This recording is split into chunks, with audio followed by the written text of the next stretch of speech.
This podcast is sponsored by nobody. Hey babies, this is Lar Park Lincoln, Tina from Friday the 13th, Part 7, The New Blood, and you're listening to Tommy Throwback Kovac on Splat from the Past. Hey Bad News Crews, Tommy has a joke for you. Hey dudes, welcome to Splat from the Past, the only 80s themed horror sci-fi show where things can get totally radical. Now today I will be welcoming back the awesome, the dynamic, the hilarious Adam Marcus, and he is going to promote his new documentary, Hearts of Darkness, The Making of the Final Friday. Man, 6 years ago when he came on here, he talked about the early stages of it. Now it is ready, and I cannot wait. You know, this documentary chronicles the making of Jason Goes to Hell, the Final Friday, and it's going to be great to have Adam back on. I've had his wife, Deborah Sullivan, on here twice in the time since that we talked last, and they're both great people, and they do their own thing. They don't conform to the bullshit of the horror community, which is a great thing. They're such great people, and it's going to be great to have them back. Going to be great to have Adam back on today. And once again, I hope you all had a happy 420 Easter yesterday. I can't wait for my birthday in June. What should I do for 42? I always eat a burrito and jerk off twice. Maybe this year 3 times since I'm 42. But oh well. So yeah, here is my new interview with Adam Marcus.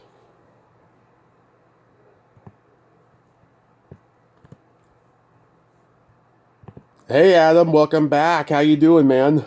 I'm good, Tommy. How are you doing, brother? I am just fantastic, man. I'm glad to be back here with you, and I'm so glad the doc is all ready and stuff. So let's get right into it. Sounds awesome. I remember you telling me back in 2019 that it was in the early stages of being made and stuff. So like, what's the whole backstory and genesis of the doc? The backstory, it's interesting. The backstory of the doc is this, and it's funny, I was just talking about this with somebody. The I had been asked for a long time, for many, many, many years, to do a documentary about the making of Jason Goes to Hell. Right.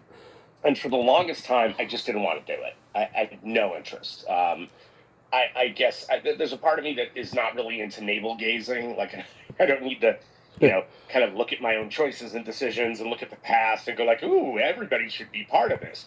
But it got to 2019. And again, we've been talking about it for years, and everybody kept trying to get me to do it. And two guys, TJ Bowser and Corey Kaufman, the two of them put up for my birthday a fan page on Facebook called Jason Goes to Hell, the final fan page. And I was like, oh, that's so sweet. Like, what a cool thing. It was for my birthday. It was on July 24th. And they put the thing up, and I just thought, like, oh, well, this will be cute, and there'll be a few people who talk on this page and, whatnot. It's just going to be about Jason Goes to Hell. Within a week, it had thousands of members. And that was shocking to me. Like, I was like, wait, what? And look, at this point in my career, I had moved on to other things. I mean, I just finished Secret Santa. I was putting that out there. I was doing, like, all these other projects and whatnot. And suddenly, like, there was this deluge of people who loved the movie unabashedly. And look, when you make, I mean, Jason Goes to Hell is divisive. There are people who love it, and there are people who just freaking hate it. Most people are not meh one way or the other about that movie. Like, it just has a there's something about that particular film where people just get in their trenches about it, Yeah. And so I respect that. I've never had a problem with people feeling that way. That's totally cool, but that's kind of the way it is. So now there's thousands of people who want to talk about this film. And TJ starts pushing me, dude, you got to make this doc. Yeah. You got to do it. Everybody wants to hear what you went through. Everybody wants to hear this story. So I said, okay, all right. So let's see if the fans really believe that way. If they feel that way, fantastic. Because I'm not going to go out and find financing for this movie. I'm just not going to do it. It'll feel like an ego stroke, and I'm not going to do that. Yeah. I said, let's see if the fans want it and they want to pay for it. I will make it. I won't make a dime. I will not take a salary. Nothing. I'm happy to make the movie for free, but I'm only going to do it if the fans want it. Mm-hmm. We put the Indiegogo up a couple months later, and dude, we so went over our expected goal. It was nuts. I mean, it was really nuts. And Allie and I started doing the Allie Rivera Quinones, who produced the movie with me for Skeleton Crew. She and I started doing the lives to kind of promote the film and get people to go to the Indiegogo page. And the lives suddenly got thousands of watches, and all of these people joining those lives and communicating with us. And suddenly I was having this like wonderful conversation with an entire group of people that I didn't know, that I hadn't had exposure to yet. Right. Yeah, there were some diehards that were there, which was awesome, but it was like this whole new group of people. Because look, we had about 1,000 people contribute to the campaign, which is really extraordinary. I mean, Yeah. it really is. It's kind of incredible. And suddenly there was this huge family of people I was making the doc for. That I will do anything for. I mean, if I have a family of people that gathers around me, Yeah. and we all have a common purpose, dude, like there's nothing more inspiring to make anything, any kind of movie. So we, financed the movie by the end of December. We were financed and ready to go. We hit the ground running, literally January of 2020. Yeah. By the end of February, we had shot over 30 interviews. I mean, we were killing it. We were just doing great work.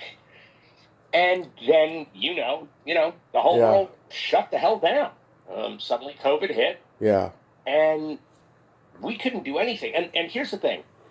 People outside of Los Angeles don't get what Los Angeles COVID was. Mm-hmm. It wasn't like the rest of the world. It definitely wasn't like the rest of the country, because there are places in the U.S. where COVID was a month, 2 months, 3 months. That's it. Back to work. That's done. I'm not staying home anymore.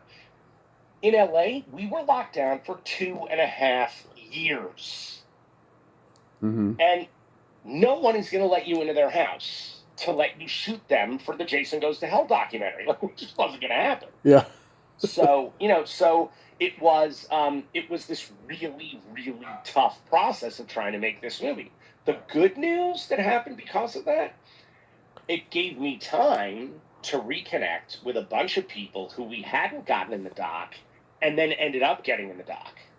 So suddenly I had way more people to go interview. We had way more people to talk to about the movie. So that was the blessing and the curse of COVID. So that's kind of the origins. I probably got ahead of your question. Forgive me, but yeah. So that's how it came about. No, it's all good. And you got Mike Felcher involved in the project. Yes. Well, we had another director on board at the beginning of the project, and we just didn't really see. It wasn't even just me. It was the company and that director just didn't see eye to eye on what story to tell. That was the real problem. It was like, he was collecting good footage. We were shooting great stuff. We had, Peter Bracke, who wrote Crystal Lake Memories. He's the historian and the interviewer on this whole movie. He wrote the text of this film. And so he was asking these incredibly insightful, interesting, never before asked questions, even of me. And so we were collecting good stuff. But when I would ask the first director, like, what do you want to do with all this? Like, what's the story you're trying to tell? And I'm not going to tell you what the story is. I'm the subject of the movie. Like, you have to tell me, what's the story? Like, how is this going to be built? And he really just didn't have a game plan. And when he did have ideas, they just felt very much like, behind the scenes stuff on a Blu-ray. And I'm like, yeah, but that's not a movie. Like, we're making a movie. We're not making a 10-minute thing on the back of a Blu-ray. So we parted ways with that director, purely for artistic reasons. Mm-hmm. He went, and then Peter Bracke, I went to Peter and I said, hey, dude, you brought me this first director. I need somebody else. We got to find somebody else. I said, and I'm not as steeped in knowledge in the documentarian world as Peter was, especially for horror docs about movies. And he knew several people, and he went out. He found 5 people that were interested in the job, that wanted the job. And I was excited. I was like, great, okay, cool. He said, but there's one guy I think you should meet with first. I said, okay, cool, yeah, great. He said, this guy, Michael Felsher. And I said, wait a minute, I know that guy. How do I know that guy? And he showed me some of Michael's work. And I was like, oh, no, I know that guy. He's terrific. He's a really talented dude. I said, I've never met the man. He said, well, I think you guys should meet. So we got on Zoom, and it was myself and a lot of my team were with me. And Allie especially was there. And Michael started to tell us what he wanted the doc to be. He started to describe the documentary. He also brought up a film that I adore, a movie called Wolfman Got Nards, which is the making of Monster Squad, the Monster Squad, which is just an amazing documentary about a film that I adore. Yeah, I love that movie. And, right. Yeah. And so he started to talk about. And by the way, funny enough, that doc was at several festivals with Secret Santa. When I was on the road with Secret Santa, I was always on the road with Wolfman Got Nards. Yeah. So he brought that up, and he brought up how he was going to do it. Dude, by the end of the conversation, Allie and myself were both weeping. Because I was like, oh my God, somebody finally freaking gets it. And he described a movie that was a movie, and an interesting movie, and a movie that I would never have thought of. And I was like, Michael, like, I don't got to meet with anybody else. There are 4 other people who want this job. I don't have to meet with any of them. You're the guy. That's it. Let's just make the deal. Let's make it happen. What's incredible is that after we made the deal, Michael said to me, Adam, you should go back and look at the first day's receipts on the Indiegogo page. I said, what do you mean? He says, just look at the first people that put money towards the movie. Michael was the 3rd investor in the documentary.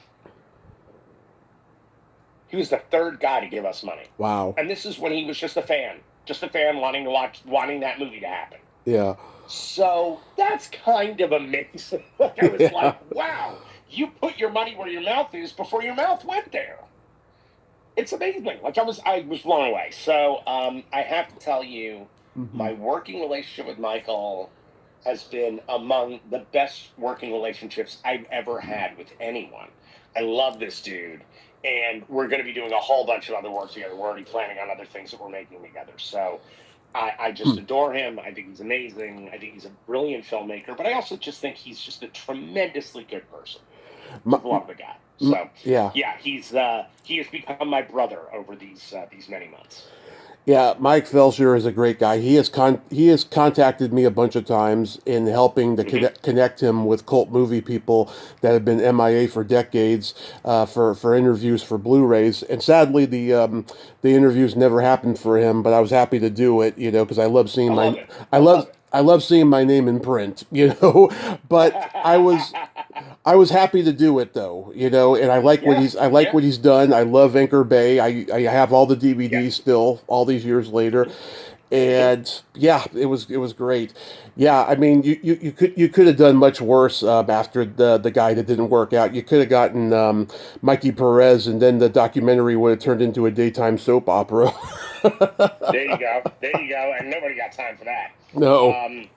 Yeah, dude. Look, honestly, I just feel like I feel very blessed in getting to work with Michael and getting to know Michael. And look, he was a filmmaker with a vision. Yeah. That's the big difference. He just had this great idea for what this movie should be, and then he went and executed it, and I didn't have to do the work.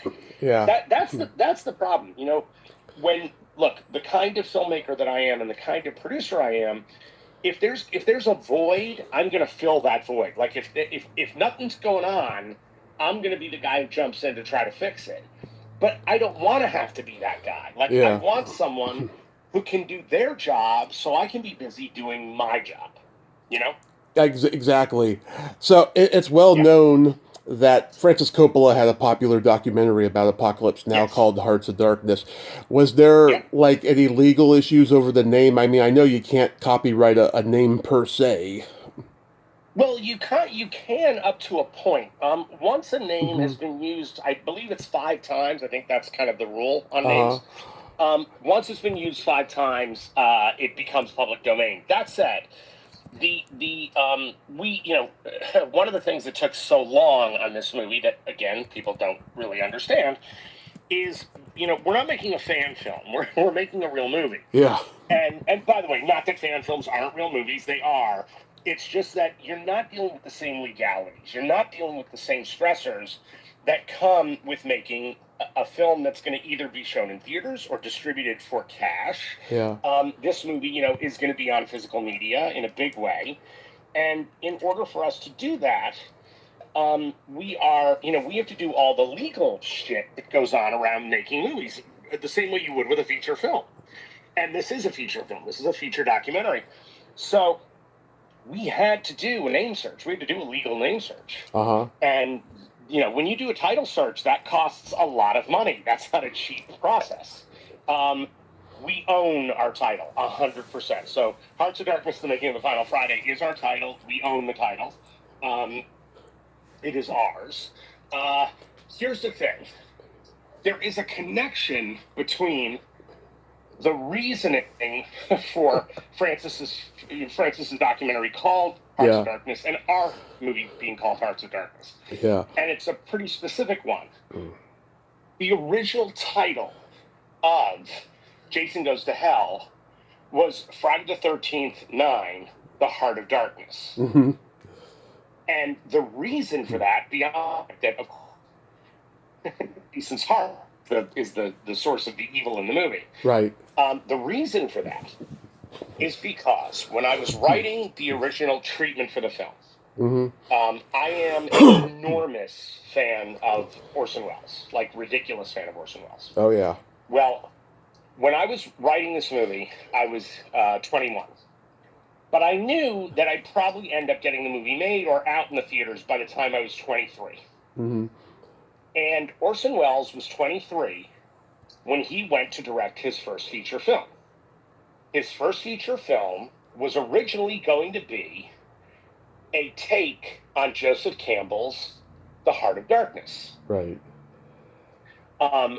Which, of course, Francis Ford Coppola based Apocalypse Now on. So that's why, in part, I was like, I'm going to be 23. He was 23. I want to name my film something akin to the movie that Orson Welles wanted to make. He ended up making Citizen Kane, greatest movie of all time. But I wanted to somehow reference that in what I was doing. And the fact that my movie was about an evil heart, I was like, okay, this is Friday the 13th, The Heart of Darkness. Like, fuck yeah. So that is why this documentary is called Hearts of Darkness, because it's really about, all of us, all our hearts being in the darkness trying to make this thing, and that this movie's about an evil heart, and the fact that I was this pretentious 21-year-old film school student who was getting to write and direct my first movie.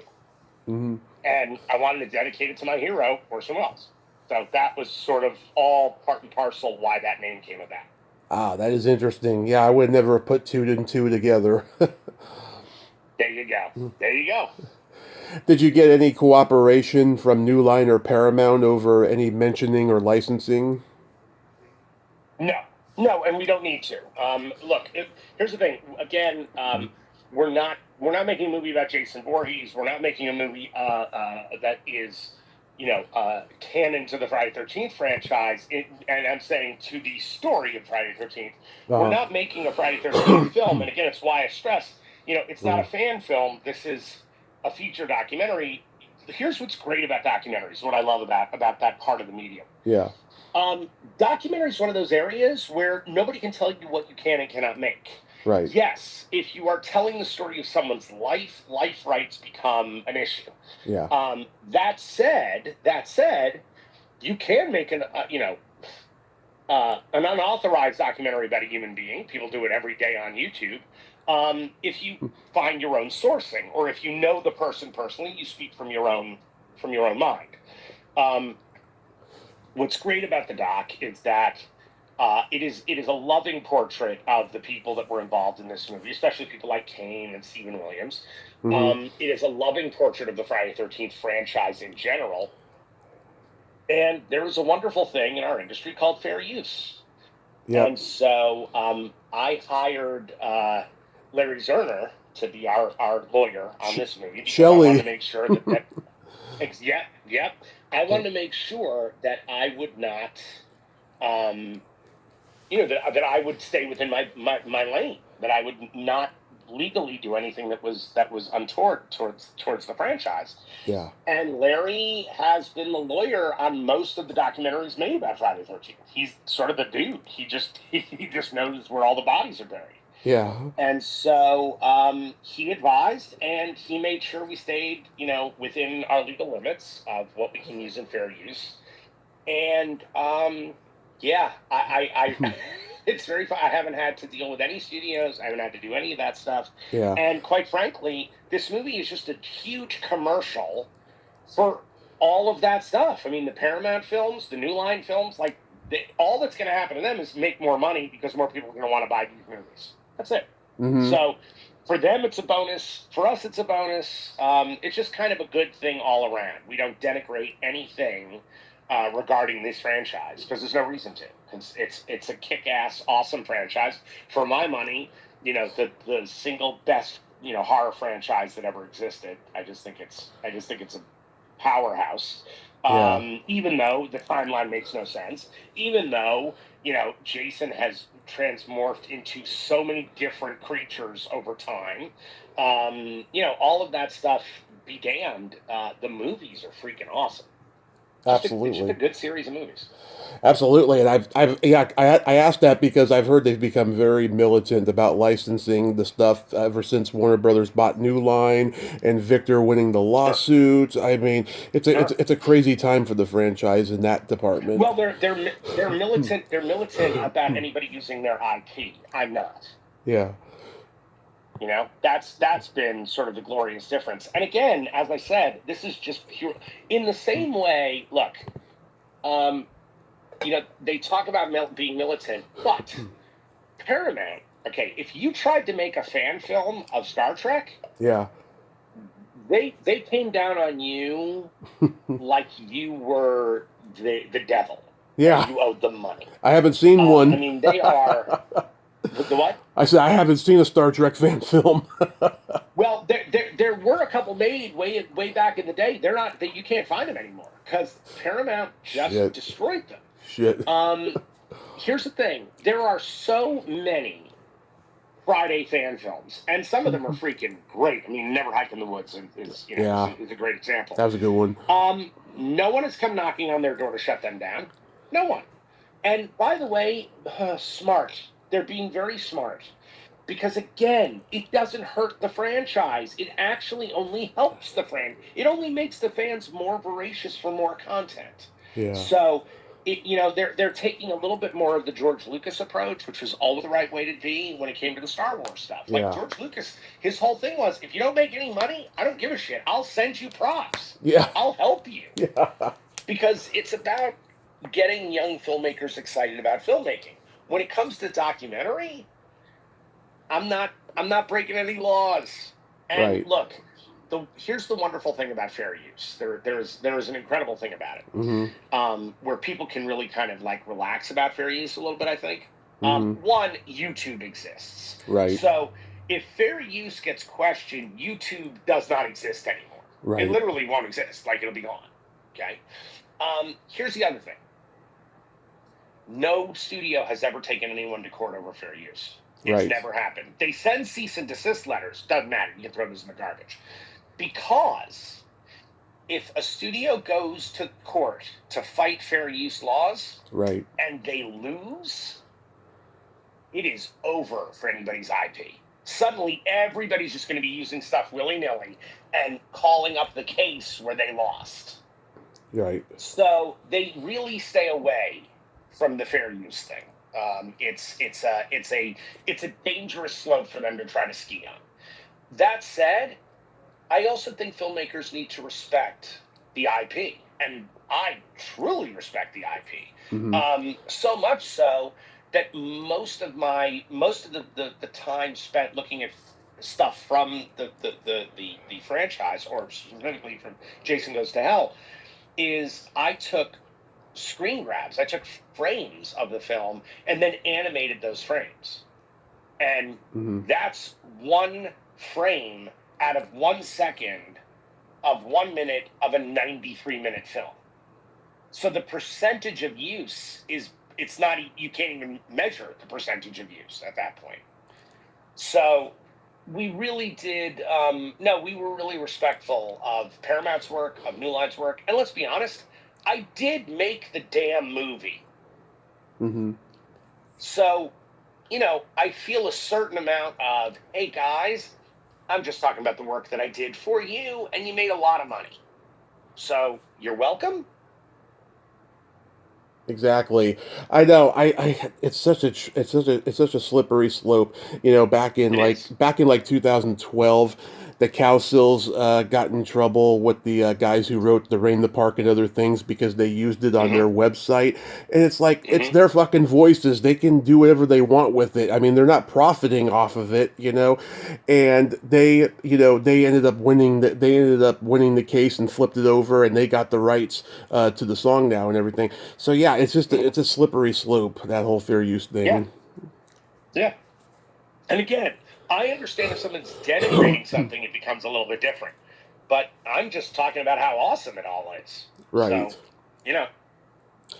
So did anybody in the cast? You don't have to name names, but did anybody decline to be a part of the documentary? The only person who, there was one person who wanted to get paid to be in the documentary, and we said no, thank you very much, bye, because we're not doing that. No one got paid. No one.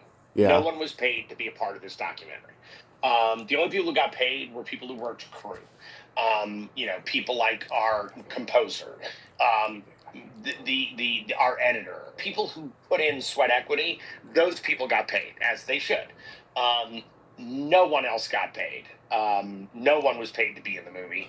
And quite frankly, I don't like the idea of paying somebody to be in the documentary. I think that's agree. Gross, actually. I agree. Because I think that you lose the point of doing a documentary. And also, I don't want someone's speech paid for. The rule with the documentary was come in, say whatever you want. If you hate the movie, you can talk about hating the movie. If you hated me, talk about hating me. I'm cool with that. Right. So one person wanted to get paid. We said no, thank you. The only person that was approached 4 times, 4 separate occasions, and never responded was Sean Cunningham. Oh, I'm not surprised. Well, nor was I. I was like, he's never gonna talk about this movie. I will also tell you, look, Sean muddied the waters between him and I. I didn't muddy them; he muddied them. He did horrible things to me, which are referred to in the feature. They are much more gone into in the special features on the disc. Right. He did a lot of horrible shit to me, and you know what? Fine, do your thing. But I'm not going to reward you for that. I'm sure as shit not going to try to contact you about that. Yeah. And I gave him an opportunity to come in and say whatever he wanted to say, to be as open as he wanted to be, including his hate for the movie. Right. Go for it. Do it. He didn't want to. And I will tell you, in my opinion, I feel he didn't because he knew what he had said. I think he knows exactly what he did and how wrong it is. He also knows I have receipts. Yeah. Shit. So, this is a guy who claimed to have reshot 60% of my movie. 60% of my film, he says he reshot. He is a fucking liar. He's a fucking liar. And by the way, I have it on camera, him saying that. Yeah. I have him saying that on camera. At a convention. And that footage was shot by TJ Bowser, my associate producer on this movie. And TJ is the one who asked him the question at the convention while Sean was on stage, and he said this in front of an audience. This is shit Sean's been saying for 30 years about me. By the way, Sean did not reshoot 1 frame of my film. Not 1 frame. Yeah. In so much so that we asked every member of the cast and crew that we interviewed for this doc, and it's over 40 people involved. We We asked all of them, do you remember Sean ever being on set? And 90% of those people say no. Yeah. Why would he have been on set? The other 10% of the people say either, oh, well, he would come on and cheer you on because he loved you and he loved what you were doing. Or, better yet, Bob Kurtzman, who is to this day still one of my best friends, said, he said that? He said he shot six. He said, is he out of his fucking mind? Quote unquote. Yeah. Bill Dill tells the story, and it's, again, on the disc. He tells the story about Sean trying to not bring me back for the additional photography, not reshoots, additional photography, when we shot the camper stuff and a couple other little bits that are in the movie. And Sean called Bill Dill, my cinematographer, and said, hey, we're going to do these additionals. I'd like you to come back. I'm going to be directing them. And Bill said, oh, is something wrong with Adam? And Sean said, no, I'm just going to do it. Mm-hmm. And Bill said, well, then you're going to have to find a different director of photography, and you're going to have to find a different crew, because we'll all come back for Adam. We won't come back for you. Wow. And Sean said, well, I guess I got to call Adam then, huh? And Bill said, I guess you do. That's what happened. God. So this is the guy who has said a lot of evil, crazy shit that simply is not true. So, Okay, cool. By the way, he could have said it in the doc. I would have let him.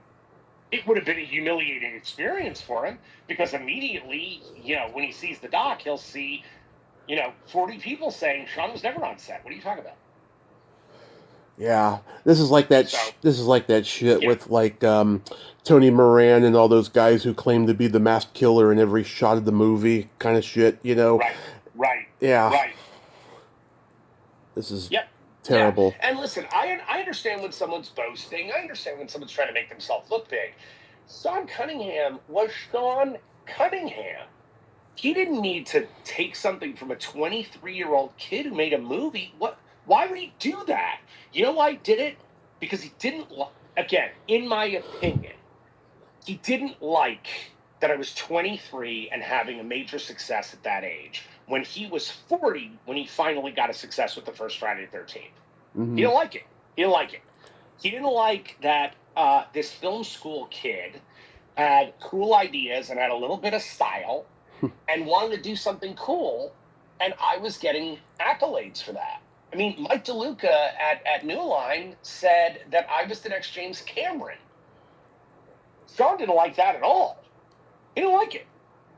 So I think that pissed him off. I think he wasn't interested in me doing well.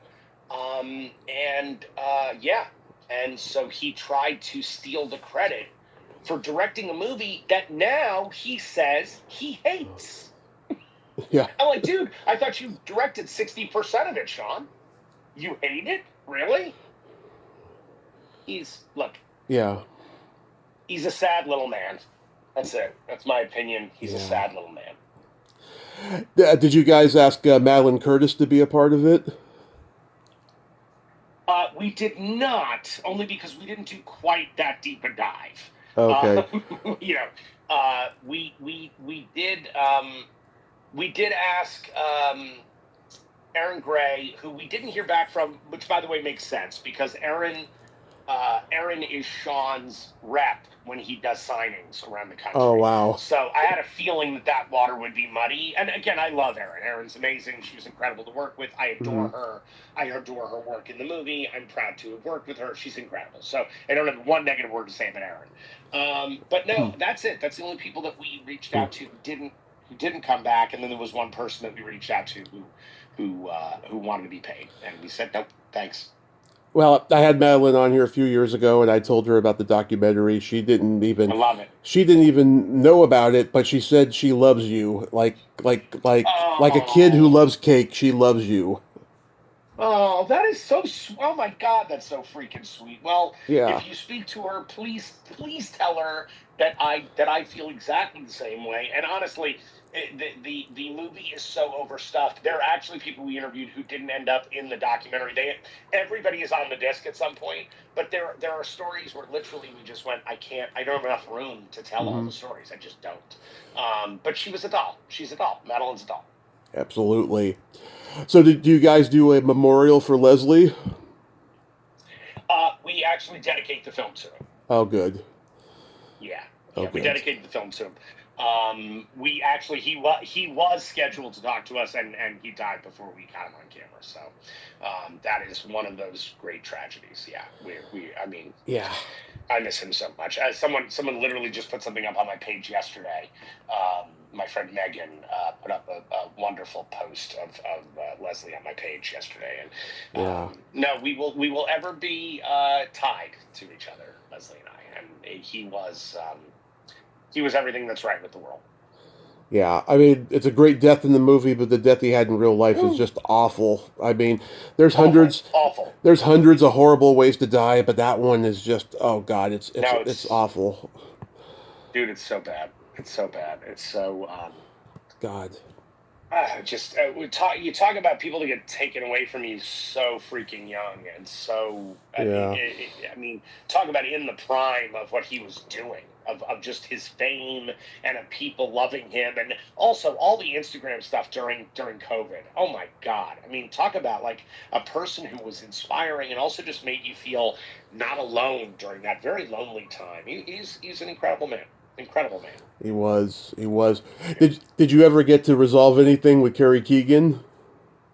You know, here's what's great about Carrie. Carrie and I saw each other at the 25th anniversary of the original Friday 13th when they did the signing party at Universal Studios for Crystal Lake Memories for the book. Mm-hmm. And Carrie and I were both there. And we were both signing, and she was there with her family, with her husband, and I think 2 of her kids. I was there with my wife, Dad. My kids were actually already doing other things; they had no interest in being part of a Friday 13th thing. Yeah. And we kind of buried the hatchet there and then, and it was sort of like, you know what? We were both kids when we made the movie. Mm-hmm. Stuff goes down. It's the way it goes. She's moved on. She's not in the industry anymore, and she's living her life and very happy. And, you know, it was one of those like, all right, we're cool. We're good with each other. And that was the end of it. So Carrie and I are just fine. We're just fine. Yeah. That's good. Yeah. That's good. All that stuff is water under the bridge. Yeah, you got all these great people that contributed to the movie. Greg Gilbert and Noelle Berger. Good people that you got contributing. I wanted to donate, but I kept forgetting to do it. So I hope this will make up for it. I love that. That's awesome, dude. I gotta tell you something. Honestly, when we were doing the campaign, the people who couldn't afford to be a part of it, but I will tell you, the people who couldn't afford, but they were on the street team and they were like pushing the campaign and all that. They all got perks because they put in work. They couldn't afford it. So what? Like you're showing me that you care about this movie. We're going to put you in the thank you. We're going to put you in. We're going to get you a copy of the film. We're going to do things for those people because, man, we were just blessed. We were blessed with like beautiful, beautiful people out there who wanted to make this thing happen. And again, it was a movie I didn't want to make, and I ended up making it because of those people. Because there were people who were so giving of themselves and giving of their time that I was like, yeah, I owe them now. Like now I owe it to you. So, yeah. That's awesome. And by the way, Noelle and I have seen each other a bunch of times since we started this project. Every time I'm anywhere back east, she drives in from her home to wherever I am. It's kind of amazing. She is truly one of my favorite people in the world. She really is. Mine too. She's great. What did you think of the 13 Fanboy when it came out? Well, my wife is in 13 Fanboy. Right. Deborah Deborah's a police officer. She plays sort of the Mariska Hargitay in the movie. Look, here's the thing. Here's the thing about 13 Fanboy. I think 13 Fanboy is actually a great example of. First off, I think it's awesome when people go out there to do something scrappy and make something they really believe in. And I think Deborah really did believe in that movie. Yeah. I think that one of the things about independent filmmaking, however, and I also look, by the way, I think Indiegogo and Kickstarter and all these and Seed and Spark and all these places that help filmmakers make movies. Mm-hmm. I wish that the people who are fans of these or the people who contribute understand. I wish they would understand this. Mm-hmm. when you're giving people money to go make something on one of these campaigns, you may never get a final product. You may never get the movie. The movie may never happen. Oh, yeah. Okay? And I'm not saying there aren't people who scam people. Sure, shit they are. There are definitely people out there who scam people. But when you're putting money into a business, let's say you're just an investor in a business.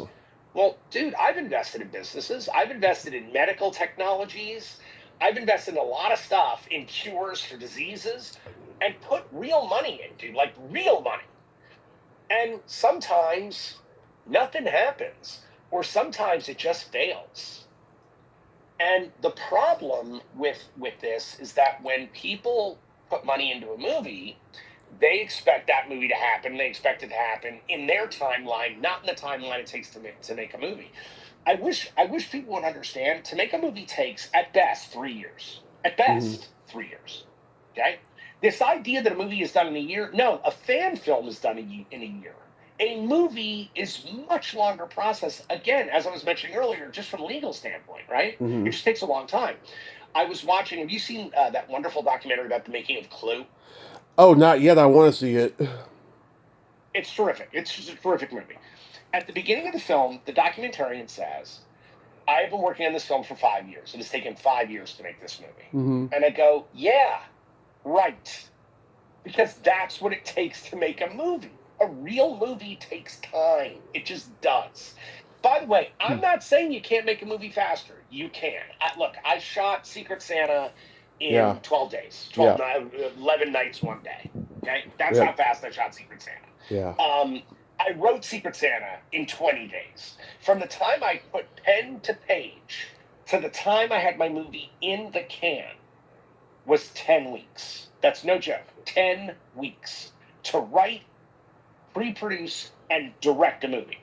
10 weeks. Right. Here's the problem. Post took almost 2 years. Right. That's the way it works. It's just the way it is. And so I always sympathize with filmmakers who are trying to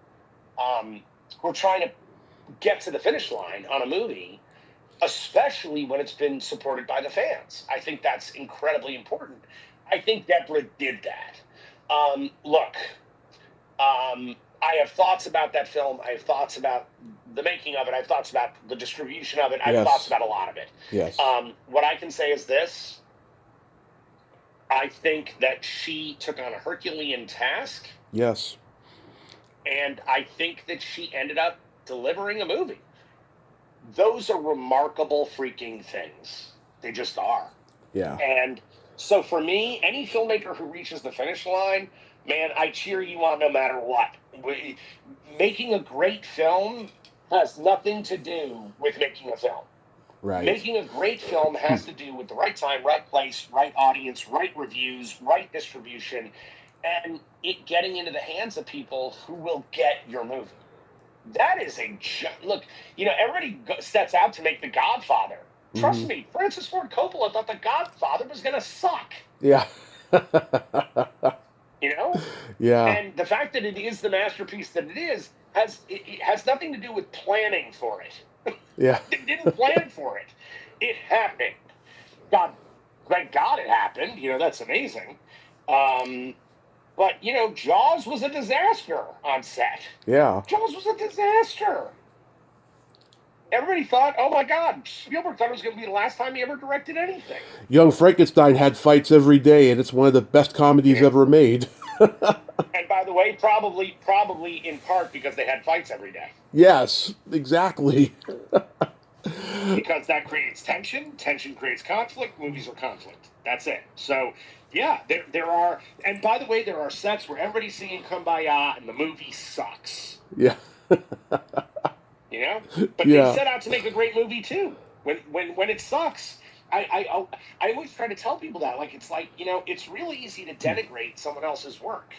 It always annoys me. Look, one of the reasons I always loved the critic Roger Ebert, why I adored him, was Roger Ebert tried to make movies, and he was terrible at it. Yeah. He could not do it. It was bad. He made bad movies. Behind the Valley of the Dolls. Yeah. Right. Right. But he knew how. He had been in the trenches. So when he wrote a review for your movie, he was coming from a place of somebody who understood what it took to make a movie. Yeah. That I have respect for. I have respect for that. Yeah. I don't have respect for, look, at this point, the internet has made every single human being an armchair critic. And I go, great, did you go to film school? Or better yet, did you go to cinema studies? Do you ever actually study what film is? Or are you just a person who watches movies at home? By the way, you're allowed to have your opinion. Go for it. Have fun. But if you think I'm going to respect your voice the same way, in the same regard that I put Pauline Kael, no, I'm not. Sorry, because again, opinion has taken the place of thoughtful discord about filmmaking. Yeah. And when it takes an artist years to make a movie, and by the way, I don't care whether it's Bridge Over the River Kwai or Terrifier 3. I don't care. All those filmmakers, every filmmaker on those movies went out to make the best film they possibly could. Yeah. So there's no difference. There's literally no difference. I am a person that thinks that Police Academy has just as much importance to the world as Dr. Zhivago. I agree. I do. I agree. And for me, I can't stand people who are hoity-toity about that stuff. I can't stand film snobs. I hate film snobs. Yeah. But I also can't stand the armchair critics who shit on everything that comes out. Right. I can't stand it. Yeah. So it's like there's room for all of these films to exist. I don't like when people go after the Marvel movies. Right. I'm like, what are you going after? What exactly are you going after? So movies that are made for a large audience, movies that are made for fun. I'm sorry, movies are supposed to be fun. It's an entertainment. It's not supposed to teach you everything. It's not your mommy. It's there to give you a diverting moment at the cinema. Now, by the way, do I prefer a movie that has something to say? Sure, of course I do. By the way, a lot of the Marvel movies have something to say. But I'm not going to denigrate them because they're good popcorn movies. Popcorn movies are incredibly important. Do I wish that we had a ton more movies like A Real Pain? Yes, I do. Do I wish that we still were in an era like the 1970s where filmmakers got to really express their voices? Heck yeah, I do. The problem is there's no money. And because audiences won't support it. So people poo-poo, the Star Wars franchise and the Marvel franchise and all these things that kind of keep our business afloat, right? Yeah. But they won't go out, and there's a movie out right now, film that's out in theaters right now called Freaky Tales. Movie was shot all on location in Oakland, so small movie. One of my actors, one of my skeleton crew troupe is in the movie. Nice. I went on opening night because my student was in it, right? I heard good things. And by the way, Pedro Pascal is in this movie. Ben Mendelsohn is in this movie, so they got some great people. But I'm telling you, it is a super low budget movie, right? Really tiny film. Right. Dude, it's one of the best nights I've had in a movie theater in years. Nice. I was one of 4 people on opening night in that theater. So, everybody wants to complain. The problem is they want to sit at home and complain. They want to sit at home and stream shit. Well, guess what? Here's the problem with streaming. There's no money for the filmmaker in streaming. Yeah. You can't survive on streaming. It's impossible. Can't do it. Right. So it's like you want to have this, this low energy version of going to the movies now. Everybody just wants it to come to their house. Here's the problem, man. If that's the way we're going to do things, eventually, you're going to have no small films. Yep. All you're going to have is Marvel and Star Wars and franchise films. That's all that's going to be able to afford to do it. Yeah. Because studios will put the money in because they know they're going to make the money back in theatrical and in their other revenue streams, especially in foreign. But a tiny movie like Freaky Tales, which was a huge hit at Sundance, right? Huge hit. And that should have a giant audience because it's a freaking great movie. That movie is just going to die on the vine. Yeah. And that's such a shame. I'm sure you've seen The Substance, right? You've seen The Substance. I haven't yet, but like I have people on both sides saying, "See it, it's up your alley," and other people are saying, "Don't see it, Oh, it's you haven't seen gross." it? Not Okay. yet. Okay, here's the thing. It's a terrific film. It's terrific. For me, it's a little long-winded, and it keeps saying the same thing over and over again. But it is a terrific film and Yeah. beautiful performances. The director, I'm a giant fan of. She and I were on the road when she had her first feature, Revenge, out. Yeah. Revenge is incredible. Revenge is truly like a favorite of mine. I freaking love that movie. Nobody knows that movie. Everybody knows The Substance.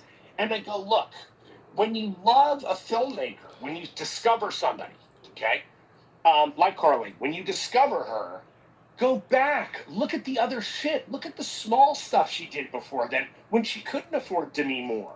Look at the movie that got her that movie. You know? Yeah. And I'm telling you, Revenge is a better movie. It's an incredible film. Yeah. And it was made for nothing. And she showed all the prowess she shows on The Substance, but in a smaller film that she had no stars attached to. And it's absolutely breathtaking how good that movie is. Nice. So last Christmas, I watched Let It Snow and Secret Santa back to back. Ah, thank you. Oh, that's awesome. Yes. That's amazing. They were both on Tubi, and I liked Let It Snow, awesome. but I fucking loved Secret Santa. Oh, thanks, man. Thank you. Yeah. Thank you for that. It's my favorite film that I've made. Yeah, you were right 6 years ago when you told me I'd love it. I mean, going back to Clue, I mean, it has kind of an ensemble murder mystery whodunit vibe with gross out comedy, you know? Mm-hmm. Mm-hmm. Yep, it sure does. I'm actually working on another film right now. That's called Check. Yeah. Referring to checkmate, referring to chess. That is even more of a Agatha Christie like whodunit. That we are literally doing right now. We're actually in active development on that film with two other movies that we're working on. Actually, three films. Sorry, that we're working on. But yeah, I love that subgenre. I love sort of the bunch of people in a room and somebody did something bad. I love those movies. Especially if the characters are wicked and awful people. And Secret Santa is truly just that. Like, it is just a collection of the worst people you could ever put together. Exactly. Yeah, I loved it so much. Whose idea was it for the blowjob in the car? Oh, dude, that's me. That's Okay. me. Was Deborah rolling her eyes at that? No. Deb is as much of a freak as I am. Yeah. Yeah, That's why I love her. Yeah, no, it's why I love her. It's why I put a ring on it. Yeah. No, Deb and I have a very similar sense of humor. We Yeah. really do. So the darker each one of us goes, the Yeah. more we're like, yahoo! Like, it's that's our relationship. That's why we work so well together. Yeah, I'd love to see more comedies from you guys. You're both hilarious in the way you write. Thank you. Thanks, Yeah. man. Thanks. Well, the one we are working on is a comedy. So yeah, so there is going to be we have a comedy that we're working on. We have a monster movie we're working on that we're going to shoot later this year called Cry Havoc. Nice. And I also have one of the scariest things I've ever come up with called Paralyzed, and that one we're doing at the end of the year. And we have Fat Cat Massacre, which we've been working on for years now, and a movie that I adore. So yeah, that's the group that we're doing right now. Awesome. Recently we lost a great actor that you once worked with, who you had a bad experience with, Val Kilmer, and Yeah. I'm curious to know. I mean, in terms of talent, he's got to be one of the most talented actors you ever worked with, despite being a monster. Look, here's the thing. It was funny. One of my casting directors on that film reached out to me when Val died, and he said to me, with all the crap he gave us, you got to admit he was a hell of an actor. Yeah. And I responded by saying, no, he wasn't. And he said, what do you mean? I said, well, okay. I said, if you say to me he's a hell of a craftsman, sure. Yes, 100%. Yeah. If you say to me, there's a guy who was born with a ton of natural ability, absolutely couldn't disagree. A good actor has nothing to do with how well you perform on camera.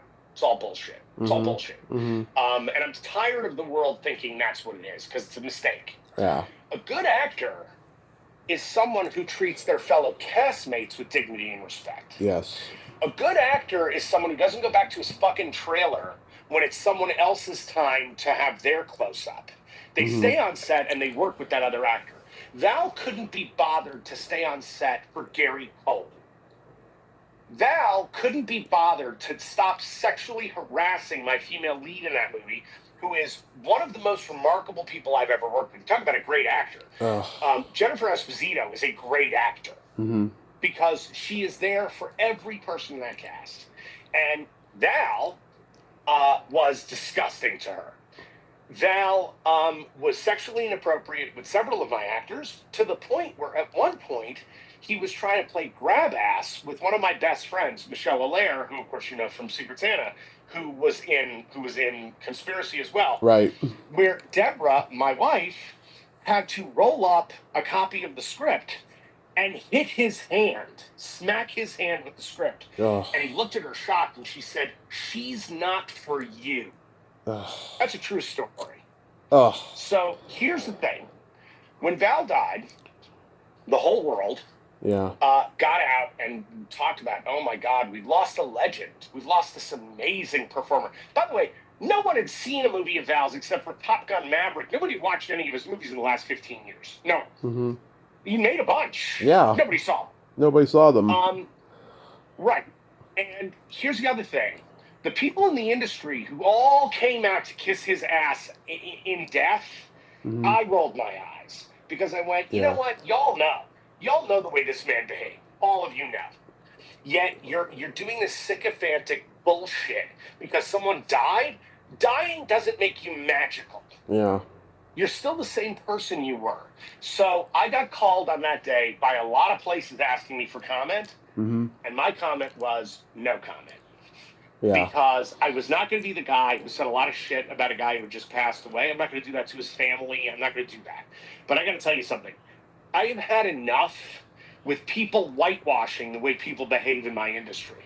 Right. And I hate it too. You would think at a time, but no, you would think at a time when people are really have their eyes open for this kind of crap. Yeah. You would really think that people wouldn't let that shit happen anymore. Like they wouldn't let people get away with it. They still do. And because the guy got sick, which by the way, I don't wish illness on anybody. I don't wish anybody to be unwell. That's terrible. Okay? I don't want anyone to experience pain on any given day. It's a terrible thing. But again, getting sick doesn't make you a good person. You are who you are. And the truth is that I've got 10 hours of behind-the-scenes footage of Val on my movie that you wouldn't fucking believe. You wouldn't believe it. Yeah. Because it is reprehensible. God. So when that documentary came out, I was like, you guys gotta be kidding me. You gotta be kidding me. Yeah. And no one came out to say anything against it. And I think that we live in a world right now where being an asshole is almost celebrated. Yeah. And I think that's terrible. Yeah. I think people should act with kindness. I think people should be good to each other. And look, I don't know, man. I want to live in a world that's civil and where people can be who they are. Yeah. And people can act with integrity. Yeah. And that those are things that children look up to and want to emulate. Not being an asshole in a supermarket starting a fight with someone over some bullshit. But that's kind of the world we live in right now, man. And I think that's terrible. Look, Val was not a nice man. Sorry. That's beginning, middle, and end of it. And by the way, I know people who grew up with Val. I know people who were friends with him when he was a kid. Yeah. And the purveying thought about him was that he was a prep school bully. Yeah. And guess what? It's exactly what it was when I worked with him. Exactly. He really was Chris prep Knight. School bully with a lot of substance abuse. What? He really was Chris Knight and real genius. Yeah, but Dude, but I gotta tell you something. Chris Nightingale Genius is like adorable compared to what I dealt with. Yeah. I will also tell you. I will tell you something really funny. The last day Val and I were working on the script together, because we worked on the script for Conspiracy for several weeks, and we're sitting in his house that he was renting up in the hills, and he said, man, I can't wait to make this movie. And I turned to him and I looked at him and I said, well, it's a moral imperative. And his jaw hit the floor. And he was like, you know that movie? I was like, oh, Val, dude, I love that movie. He said, that's the movie I fell in love with your work, man. That's the movie. Yeah. So we had a great connection at the beginning. Val was very good at getting a job. He was very good at getting a job. Once he got the job, he didn't give a shit. So, and by the way, I'm talking from experience, so anybody who wants to tell me that, he's talking out of his ass, no, I'm not. No, I'm not, and I got the receipts. Yeah. God. He did what he did. He did what he did. And I don't want to work with actors like that. I have no interest in working with people like that. I don't care how big you are. I don't care how important you think you are. That is nonsense. Yeah. You have to be a good person, and you have to respect your fellow actors. You have to. I agree. Because there is nothing more important. It is about respect. It is about giving mutual admiration and respect for every person you work with. And again, if somebody shows themselves to be a jerk, well, then you're not going to have much respect for them. That's fine. But, yeah, dude, I got to tell you, I had a lot of people on that set. I had 26 of my actors, my skeleton troupe. 26 of them were on that set. And my best friend in the world, John Esposito, who's an incredible writer, wrote Graveyard Shift. He won the Writers Guild Award for The Walking Dead 2 years in a row. Right. The guy is incredible. And John was my second unit director on Conspiracy, and he was also the guy who shot all the behind-the-scenes footage. And I will tell you, I'd love for somebody to come at me about Val. Yeah. Because I have a literal army of people who went through that experience with me, and all of us saw all of it. Yeah. So I'm disappointed in how many people lied about him when he passed. I think it would have been a much more interesting thing if nobody in our industry spoke, if everybody just shut up. I've noticed a pattern though. When he got sick. And yeah. he died, which made him, a saint all of a sudden.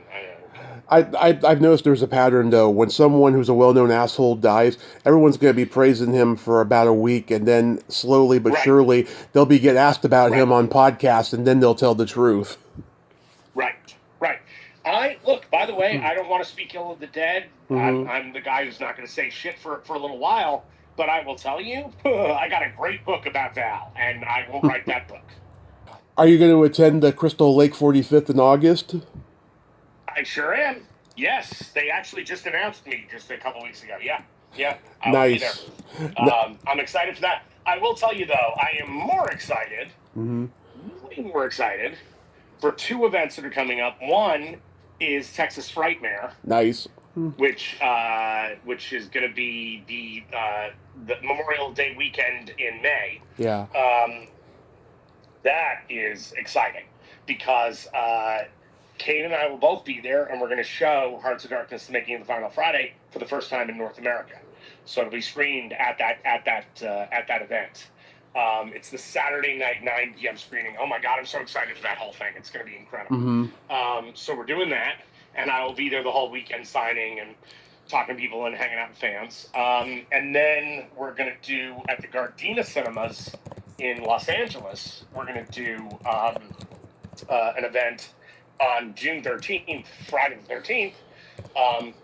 We are going to do a screening of Hearts of Darkness and Jason Goes to Hell uncut.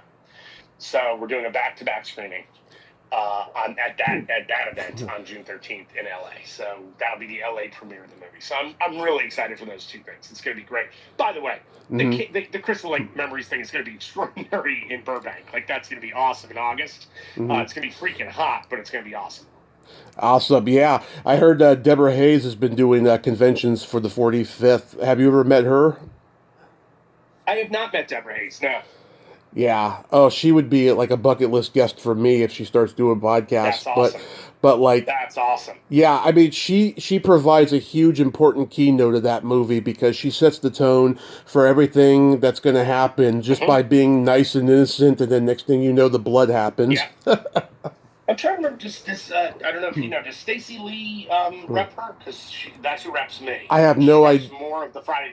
She reps more of the Friday 13th people than anybody else. I have no idea. I have no idea. Mm. Well, Yeah, I'll check that out. but I'm gonna call Stacey and ask her. but that's so awesome. And I see you've been doing Monster Palooza. That's like my favorite con. I'll tell you. Oh, dude, I go every year. Ruben Morales has been a friend for forever. And him and Josh Ludeman, the two of them, bring me on. They bring me out every year to be a part of that event with them. They always have a table there, and so they've been asking me to come for forever. And this year, Monster Palooza was like, "Is Adam coming back? We want Adam to come back." So I'm only going for one day, though. I'm only going to be there on the Friday of that. But I'm psyched. I'm psyched to be there. Yeah, this is the best con. I haven't been there since 2019. It is, by the way, it is one of my favorite. It's one of my favorite conventions of all conventions. Yeah. Because what I love about that one is that it's all about the art. Like, that's what I love. It's about the art of making movies. So anything that's about like design and sculpture and makeup effects, like, sign me up. Like, that's what I love about making horror films. Like, I love all that. The creativity that goes in around it is what I adore. The first time I ever went in one day, check out this list. I met Kelly Maroney, Catherine Mary Stewart, Fred Williamson, David Naughton, Robert Hayes, Kathleen Kinmont, and Brink Stevens all in one day. It was fantastic. Wow. Yeah. Oh, dude, that's insane. That's insane. Yeah. Well, look, if people are looking for me at Monsterpalooza, they should go to the Beyond Disgusting Studios table. That's where I'm going to be. And Josh and Ruben, they always make like specialty items for Jason Goes to Hell that I'll sign and we sell at that con. So, yeah, dude, I love Monsterpalooza, love it. Actually, and Son of Monsterpalooza was where I showed the very first footage from Secret Santa in 2017. I was there. I've always been a fan. I was there actually. I'm trying to remember. Because there were times when I planned on meeting people when I used to go all the time that I never got to end up meeting them because drama happened with me and whoever was with me and stuff. But yeah, I was there in 2017 at both of them. Well, I was there. I was there with like 12 people from the cast and crew. Wow. And we showed 3 scenes and the trailer. And it was amazing, and it was right before we went to Sitges. So I was the very next month I was at Sitges, screening the movie for the first time. It had its world premiere at Sitges, and then Fright Fest after that. So yeah, small freaking world. I love Monsterpalooza. Love it. I love it. So where's Hearts of Darkness going to be available? Hearts of Darkness will be available on physical media, on Blu-ray. Nice. It'll be available in October. Can't wait. I'm going to get it. I can't say the label yet, but we are just finishing up the deal, so that deal should be done probably next week. But yeah, man, no, I am so excited. I'm so excited for people to see that movie. You're excited. I'm excited. I mean, God, I'm going to pre-order it when everything gets announced and stuff. It's going to be awesome. Dude, and I'm going to tell you something. It's the movie is fantastic. The movie's about 110 minutes long, and it's just terrific. I'm very proud of what Michael put together. And also, I should never forget this because documentary is all about editing and how the movie is constructed. My best friend since we were 14 years old, this guy named Eric Beatner. Eric is the lead editor for The Amazing Race for the last 20 years. He is also an incredible author. He's a novelist, and he's just brilliant. So he's also a hell of an actor because we've worked together as performers since we were 14. Yeah. Eric cut Hearts of Darkness. and did a spectacular job on this movie. So between him and Michael, they put together a great film. But I will tell you, what ends up streaming, which streaming is going to happen way after the Blu-ray is put out there. I'm putting the Blu-ray out. We're going to give the physical media a nice amount of time before we go to streaming. Mm-hmm. When people get that Blu-ray, there is 2 hours of additional footage. Wow. On that Blu-ray. So you're getting the doc, and then you're getting a ton of other stuff. And I have to tell you, like that, the Blu-ray is so stacked. It's so much cool shit. I can't wait for people to see it. So the movie is great. The Blu-ray is spectacular. I am so excited. Adam, thanks for coming back on, man. I hope this is my pleasure. My pleasure. I hope this is a huge success for you, man. And I'm going to be anticipating the next movies that you do. And give Deborah my love and be safe out there, man. Absolutely. You got it, brother. It was so good talking to you again, man. You too, man. All right. Talk soon. Bye-bye. Bye-bye. Well, there you have it. Adam Marcus. God, he is just the coolest. I'm so glad that we got to talk today and that Hearts of Darkness is coming out in October, and I'm so glad that we could talk again. Yeah, the whole Val Kilmer thing is just dark and just sad. It's just hard. Don't meet your idols. I mean, sometimes it can be toxic. I've certainly been on the receiving end of that, but I've also met my idols and just been completely enthralled. Case in point, Adam. Well, until next time, this is Tommy Throwback Kovac saying there's no shame in living in the past because the present sucks. Later, dudes.